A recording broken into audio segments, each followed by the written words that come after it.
نبوت کا زمانہ سب سے تھوڑا 23 سال، اور 23 سال عربی کے سال، انگریزی کے نہیں، جو 6 مہینے اور اس میں سے 1 سال اور اس میں کم ہو جائے گا۔ 23 سال میں جبرائیل میرے نبی کے پاس 24,000 دفعہ آیا، 24,000 دفعہ، سبحان اللہ۔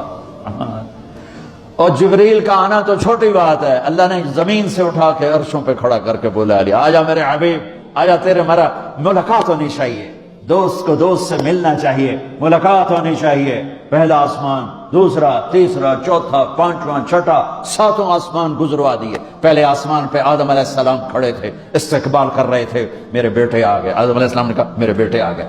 دوسرے آسمان پہ عیسیٰ علیہ السلام، دوسرے آسمان پہ عیسیٰ علیہ السلام، زکریا علیہ السلام کھڑے، یحییٰ علیہ السلام استقبال کر رہے تھے، ہمارے بھائی آ گئے، 2 جہان کے نبی آ گئے۔ تیسرے آسمان پر یوسف علیہ السلام کھڑے تھے پھولوں کے ہار لے کر۔ چوتھے آسمان پر ادریس علیہ السلام کھڑے تھے پروٹوکول لے کر۔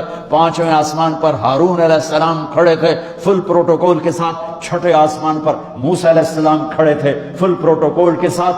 ہر جگہ نبیوں کا، فرشتوں کا، مجھے فرشتے جو ہیں کوئی سجدے میں، کوئی رکوع میں، کوئی قیام میں، کوئی تسبیح میں، کوئی تلاوت میں، کوئی ذکر میں، میں نے کہیں پڑھا نہیں، لیکن مجھے خیال آتا ہے کہ جس دن میرے نبی آسمانوں پہ گئے ہوں گے، ہر آسمان کے فرشتے اپنی اپنی بندگی میں تھے اور اب بھی ہیں، لیکن جب میرے نبی پہنچے ہوں گے تو اللہ نے فرشتوں سے کہا ہوگا میری تسبیح چھڑ کے میرے نبی نے ملو، جاؤ میرے نبی کو ریسیپشن دو، پروٹوکول دو۔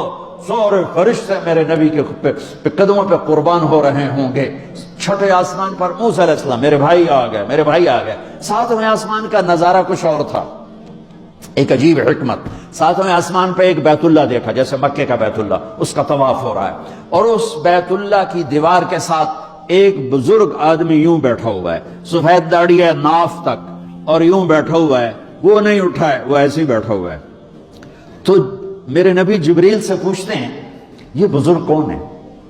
تو وہ فرماتے ہیں یا رسول اللہ یہ آپ کے دادا، آپ کے جد، آپ کے باپ ابراہیم علیہ السلام ہیں۔